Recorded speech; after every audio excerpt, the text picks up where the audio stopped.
সোৱণশিৰি নদীৰ প্ৰবল গৰাখহনীয়া লখিমপুৰ জিলাৰ লখিমপুৰ বিধানসভা সমষ্টিৰ ঘোনাখুটি গাঁও পঞ্চায়ত সোৱণশিৰি নদীৰ খহনীয়া ধৰিছে কালৰূপ বিগত বৰ্ষৰ এপ্ৰিল মাহৰ পৰা আৰম্ভ হোৱা খহনীয়াত জাহ গ'ল প্ৰায় 40টা পৰিয়ালৰ আৱাসগৃহ শেহতীয়া বানত জাহ গ'ল বৰ্ষাপৰি বালিভেদা উচ্চতৰ মাধ্যমিক বিদ্যালয়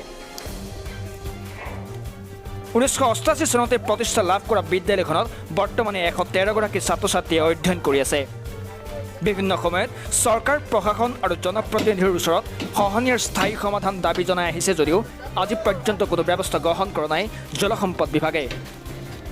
এমাহ পূৰ্বে এই অঞ্চললৈ বিধায়ক উৎপল দত্ত আহিছিল যদিও এজন যুৱকক ভাবুকি প্ৰদান কৰিয়ে সকলো পাহৰিলে আনহাতে সাংসদগৰাকী আজি পৰ্যন্ত উপস্থিত নহ'ল এই খহনীয়া অঞ্চলত ভুক্তভোগী সৰ্বশান্তই দাবী জনাইছে খহনীয়াৰ স্থায়ী সমাধান কৰাৰ লগতে প্ৰশাসনৰ পৰা সাহায্য প্ৰদান কৰিবলৈ পৰা বিদ্যালয়ত গৰাখহনীয়া সোৱণশিৰি নদী আৰম্ভ হয় আৰু বৰ্তমান প্ৰায় 60% এই বিদ্যালয়ৰ সামগ্ৰী নদীত জাহ গৈছে অৱশিষ্ট কিছু সম্পত্তি ৰাইজৰ সহযোগত আমি নিৰাপদ স্থানলৈ বৰ্তমান হস্তান্তৰ কৰিবলৈ চেষ্টা কৰি আছোঁ আৰু আশা কৰিছোঁ চৰকাৰৰ তৰফৰ পৰা কিবা এটা অনুদান দিয়ে যেন 1988 চনতে স্থাপন কৰা এই বিদ্যালয়খনত প্ৰায় 120 জনতকৈ অধিক ছাত্ৰ ছাত্ৰী বৰ্তমান পঢ়ি আছিলে এতিয়া লকডাউনৰ সময়ত আমি বিদ্যালয় নিয়মীয়া পাঠদান কৰিব পৰা নাই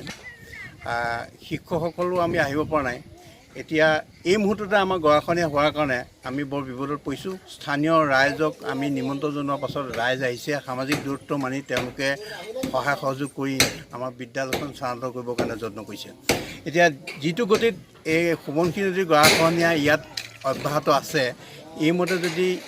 গৰা খহাই থাকে তেতিয়াহ'লে আৰু 2 এবছৰত নামনি গুণাখতি গোটেই গাঁওসমূহ নিশেষ হৈ যোৱা আশংকা কৰা হৈছে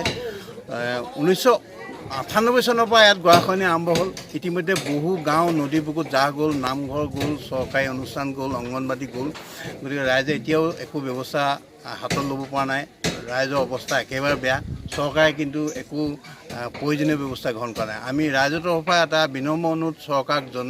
কৰিছোঁ যে তেখেতসকলে তৎকালীনভাৱে গৰাখহনীয়া প্ৰতিৰোধৰ কাৰণে এটা ব্যৱস্থা গ্ৰহণ কৰক বিজ্ঞানসন্মতভাৱে আৰু এই ৰাইজক আৰ্থিক অনুদান দি এটা ৰক্ষণাবেক্ষণ দিবৰ কাৰণে আমি চৰকাৰৰ ওচৰত বিনম্ৰভাৱে